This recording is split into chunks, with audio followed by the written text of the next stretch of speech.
Over the past several months, I have been reading as much as I possibly can, despite being 11 books behind my Goodreads goal. But if you don't count the time in second grade when I won an advanced reading award for reading like 45 books in the school year, then 2023 is shaping up to be my best reading year ever. But the last time that I posted a monthly wrap-up was January. So in today's video, hello, I'm going to be reviewing all 25 books that I have either finished or DNF between February and June. And I'm so organized right now that July will have its own monthly wrap-up. Also within the last 5 months, I have somehow fractured my pinky. I swear to God it's broken. I can't hold a mug. I can't do this with my book because it puts too much pressure on the inside of my pinky. And watch this. This is my good hand.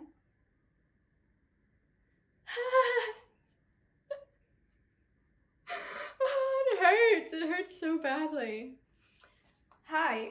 Well, let's talk about these books, okay? Also, I apologize if there's any background noise. I'm very happy for all the children outside watching an outdoor screening of Finding Nemo, but it also means that the sounds of crush might come into this video. Let's whip out the books. Don't mind me having only 2 fake nails on. It's just where we're at today, okay? Starting back in February. Okay, I read 3 books in February. The first one was The Last Tale of the Flower Bride by Roshani Chokshi. This is a beautiful fairy loot edition. I read this while I was in Budapest over Valentine's Day. And short and snappy, I ended up not liking this book. The beginning was really promising, but by the end, I hated all of our main characters. It has a very gothic, magical feel, but it's also set in the 1980s. And it's just not a book for me, which is a shame. I love this author's other work, but just the way it was executed, I think it was just the story. I didn't like the story. So I ended up giving it 2 stars. I hated the ending. Next, I read Mysteries of Thorn Manor by Margaret Rogerson. This is a novella that takes place in her Sorcerer of Thorns world, following Elizabeth and Nathaniel. This is a really cute, short novella. It was amazing to be back in this world. I love that book. That's one of the first books that I read post-concussion, Sorcerer of Thorns. I feel like she could have made this into a full novel. I wanted it to keep going on and on and on, but again, it was, it's short. 184 pages. Then in February, I did an audiobook day, listening to The Hobbit via Spotify. All of the Hobbit, Lord of the Rings books are free to listen to, and it was like a movie in my ear. It was so good. We love the Lord of the Rings here in my house, so finally time to actually read the book. March was a short reading month for me because this book, What Hunts Inside the Shadows by Harper L. Woods, put me in a big slump. It took me all month to get through this book, which was really surprising considering I gave the first one 5 stars. This one I think I ended up gave it 2 stars, which is probably pretty generous of me. I have my Goodreads notes up here on my computer, and March Ragan said it best. On Goodreads, I said, "I'm holding out hope that this suffered from middle book syndrome overall, but Estella suffered from stupidity throughout." I do remember our main character being very dumb. And also, they just had sex in the woods. That's all it was. In an attempt to redeem my reading month, I picked up Fatal Throne. This is a bunch of short stories by different authors going through each of the wives of King Henry VIII. I gave it 2 stars on Goodreads. I don't know why I even rated it because it was a DNF. I stopped right after Anne Boleyn's. I just hated the way that they described Anne Boleyn. I don't remember who the author was that did that. This didn't bring anything new to the genre or any new information to anyone who's familiar with the history of the Tudors. It's gonna be an unhaul book. April, however, was fantastic. I didn't realize how many books I read in April until I sat down to write out the books I read 5 minutes ago. I read and completed 9 books in April, starting with The Emperor of Evening Stars by Laura Thalassa. This is a novella that takes place between books 2 and 4 in I guess 2 and 3. I don't know. They say that this is the 3rd book on this new printing, this new bind up. But it's a novella, and I loved it so much because it mostly takes place during the time of book 1, and this is following The Bargainer, and I've talked about Callie and The Bargainer a lot. The Bargainer is one of my favorite books of last year. Basically, this girl, this siren, she lives in this urban fantasy world that's our own, and also there's the world of fairy and the fae, and she makes these deals with the Bargainer. It's dark, it's adult. I love the novella, which is also surprising because I haven't been able to finish the last book in this series, the one that comes after this, because I don't like Callie in this book. So I've been sitting on this for 6 months, 5 months, I don't know, but I'm not talking about that book in this video because I'm going to try to finish that. Then I read Rogue Princess. This is a gender swap Cinderella sci-fi YA retelling. That's a mouthful. It was fun until it wasn't. I ended up giving this book 1 star. I just didn't care for it. I don't even remember much about it other than that I didn't like the characters. I did think that the setting was cool. It definitely had like a Blade Runner kind of setting, so that was cool. Getting better though, I picked up Castles in Their Bones by Laura Sebastian. This was a 4-star read for me. It's a YA fantasy story that has like star magic and astronomy magic, and it follows 3 triplets. They're sisters who are princesses of this realm, and their mother is like basically Marie Theresa of this fantasy world, because she just sends out her daughters to marry the princes and kings of neighboring realms in an effort to control like all of the land. So I really like this, and I've moved on to book 2. I just haven't finished it yet. And then I also gave 4 stars to The Foxglove King by Hannah Whitman. I don't remember much about the plot. I just remember I really liked this book. So I don't know what that says. I remember it being kind of, what do I even remember about this? It was like gothic. I think there was a little bit of a love triangle. I don't know, it's a very pretty fairy loot edition. Look how pretty that is. I don't know, but I'll read the sequel and probably a summary online somewhere of what happened in this book. Into the juicy stuff. I read Tower of Dawn by Sarah J. Maas. This book has been a long time coming. If you are new to my channel, then you don't know I suffered a head trauma 5 years ago, couldn't read for 3 years, had to go through a lot of therapy to get back to functioning again, and I had been reading the Throne of Glass series when that happened, and I've since been rereading and catching up, and now I finally finished the series. And Tower of Dawn, I'm so happy I read it. It ended up being one of my favorite books in the whole series, which I think most people would not say. I don't think many people liked this book as much as I did. I loved it, especially because Sarah J. Maas did that thing where she made me like Kale, whatever his name is, okay? I didn't like him through the last like 4 books. I was like, why are we getting this dude's perspective in his own book? But man, is it worth it. And you know what? Sarah J. Maas, she has this big world and all this plot and stuff, and we get so much of that in this book, so please don't skip it and go into Kingdom of Ash without reading this. Or you could tandem read this book and the last one, but I'm happy that I read it in the order of publication. So that being said, I finished Kingdom of Ash. I'm 5 stars also. 5 stars. I like literally cried at 2 a.m. in the bathroom while Christian was sleeping because I could not put this book down. I was crying over one of the main characters. I don't want to spoil anything. She was trapped, and if you read this book, you know what that is. And her love of her life was trying to get to her, and it was like so traumatic and so sad. This book is so heavy. I read this very quickly. This is almost 1,000 pages. It's 985 or something. Oh, the only thing that I can complain about is, like with all of Sarah J. Maas's books, I think that she gives too many people too many happy endings. Like, if it were up to me, kill everyone. Everyone dies. All the main characters, kill them off. I want to feel things. I feel like there were so many instances in this book where like people should have died more, but she didn't want to disappoint the readers, you know? But honestly, kill them all off. I then picked up my new obsession, new author for me, Nisha J. Tooley. I have Trial of the Sun Queen and Rule of the Aurora King. This is like Throne of Glass for adults, which you can see why, going off of Throne of Glass, I would want something similar, but like more new adult. This book hit the spot.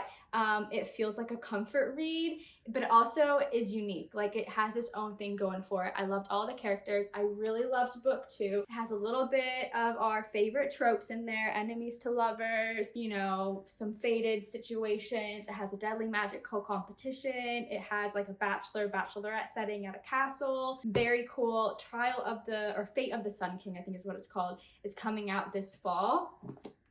So excited. 5 stars, both of these. I then picked up a novella by the same author called Wicked is the Reaper, and this is free on her website. So I'll link her website down below if you want to read it. It's like a standalone novella that I think she has turned into the start of a new series. It was really fun. It was a Beauty and the Beast retelling that's adult and a little steamy.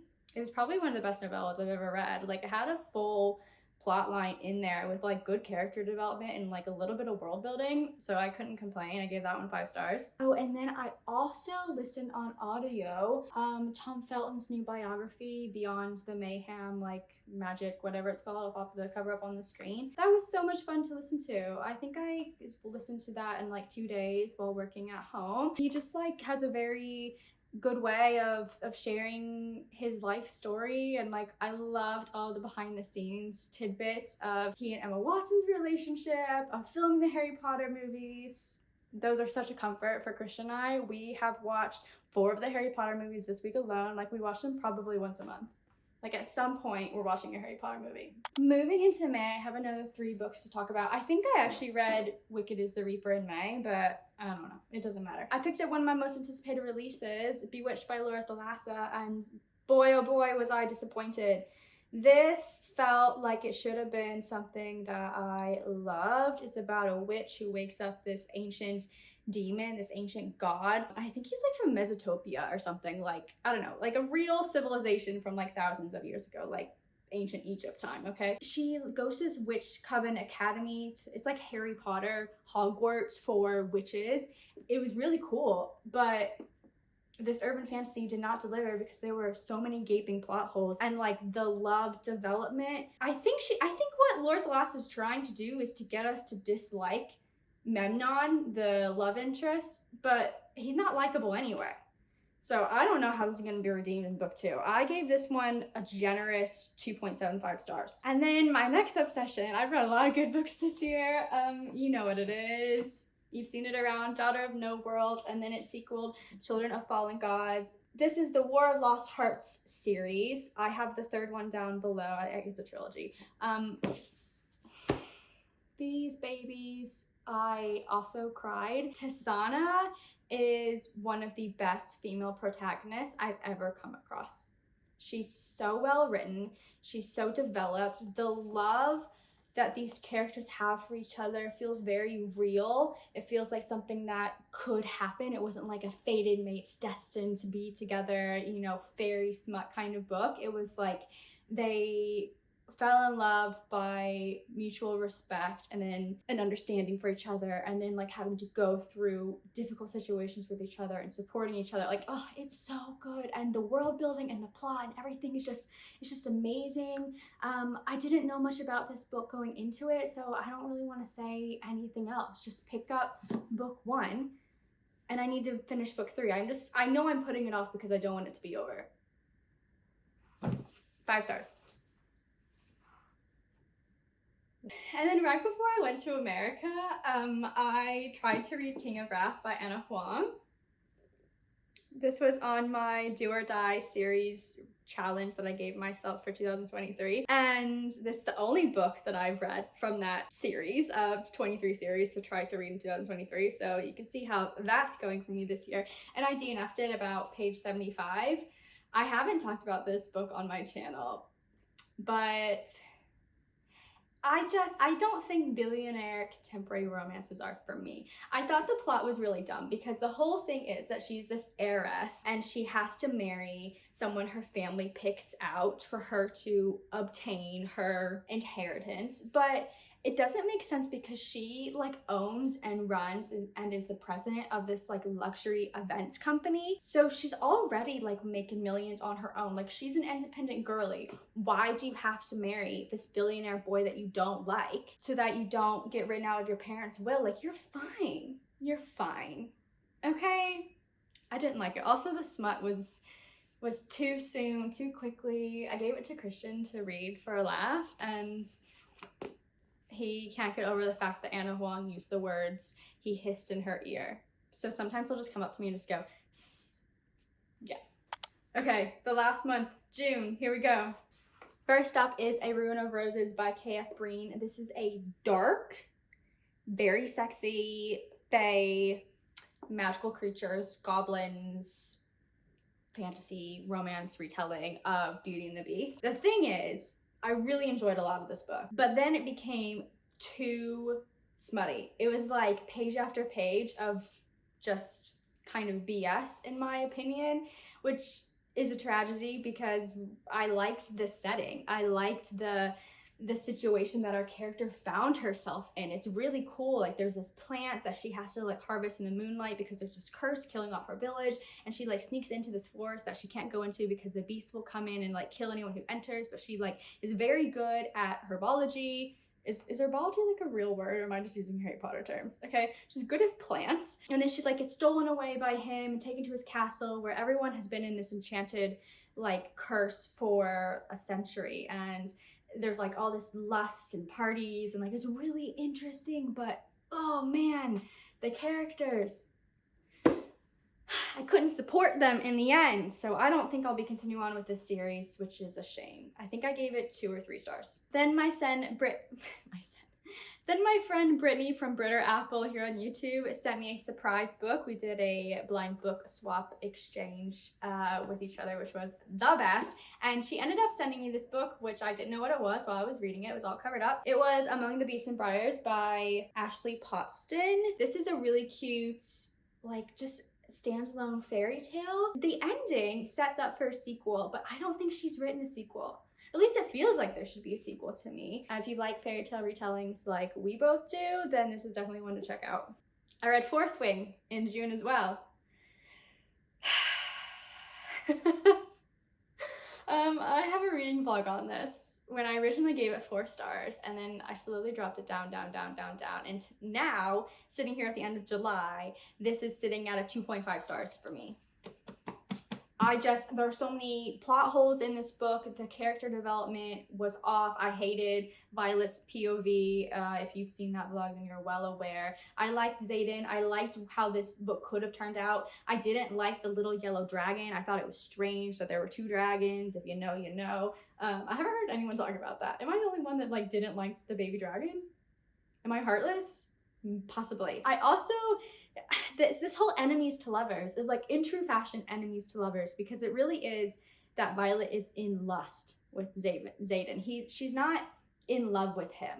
They don't have enough conversations for it to validate them falling in love. Like, she's in lust, which is cool, it's fine, but like call it how it is. So when they become lovers, like, to me, they're lovers. They're not in a relationship. Anyway, sorry to all of you who love this book. I will read the sequel, okay? Oh my god. Amazing. Okay. Then I picked up a new series, a very witchy series with fae and all sorts of things. You know where this is going. Hello, we talk about fantasy romance here. This is A.K. Mulford's series, The 5 Crowns of Orcrith. This is the first book, The High Mountain Court. It was good. I think I gave it like 3.5 stars. It was like a solid witchy fantasy book with some, you know, classic enemies to lovers, traversing through a journey, magical artifacts to find, kings to defeat. It didn't like go very deep for me. It could have gone a lot deeper, and I think that there could have been more conversations while they were traveling to really give us, you know, a good sense of why these characters would become friends, why would they become lovers, etc. But I liked at the end, there is a preview into book 2, and it's following a different character. And I read the first 2 chapters that are in the back of this book, and I already like this character better. So I'm excited to continue on with this. Then, if you follow me on Instagram, I've been raving about this book. This would be Ledge by Stacey McEwen.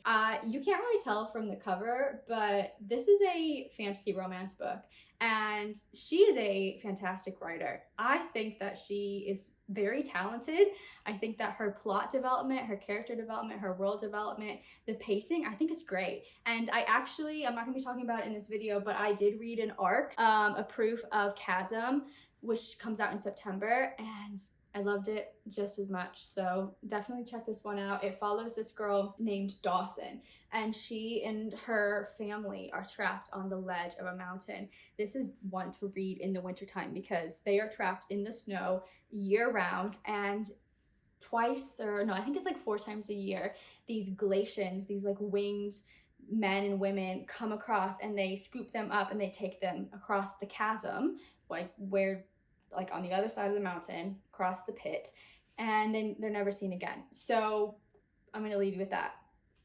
Very intriguing. Haven't read a plot like this before. And then the very last book that I have been reading this one since beginning of April, and by the end of June I decided, you know what, Ragan, it's just not for you. Stop trying to make fetch happen. War of the Wild by Trisha Levenseller. I did not rate this on Goodreads because I don't know how to rate it. Like, in its essence, I don't think there's anything wrong with it. I think it might be me. It wasn't what I was expecting. It's not that the story is bad. It's just like it didn't hold my attention, and it feels on the younger end of YA, like approaching middle grade. If you had shown me this book in the middle grade section and I had read it, I would have thought it was middle grade, to be honest with you. The character is 18 though. We're following this girl who goes into the wilderness after she loses this battle, and it's kind of has a little bit of like a Norse inspired setting, but there are these creatures in the wilderness that she needs to defeat in order to survive. But like I couldn't imagine them. Like she wasn't very descriptive. She wasn't descriptive enough for me. So anyway, I made it into almost 200 pages of the book before I DNF'd it. In terms of like statistics, I think that the last 5 months have gone really well, and July is shaping up to also be a great month. So I can't wait to talk about that. I have read 4 books off of my most anticipated releases list. There's a video for that. So I've read 4 of them here. It's going well. I'm still 11 books behind schedule. I haven't even talked about the books that I have started and have not completed. I've started like 11 or 12 books. I think I should do a video where I just spend a week trying to finish all of those books. Would you want to see that? Let me know. If you made it to the end of this video today, thank you so much for watching. Drop a sunshine emoji down below so I can thank you in the comments, and let me know what book you think like we have to all collectively read before the end of the year. Because before this video, I would have said it had to be Fourth Wing. Like we all need to read that book and like see what the hype is about. But now that I've read it, you know it's gonna win the Goodreads Choice Award for fantasy. Okay, thanks so much. Bye.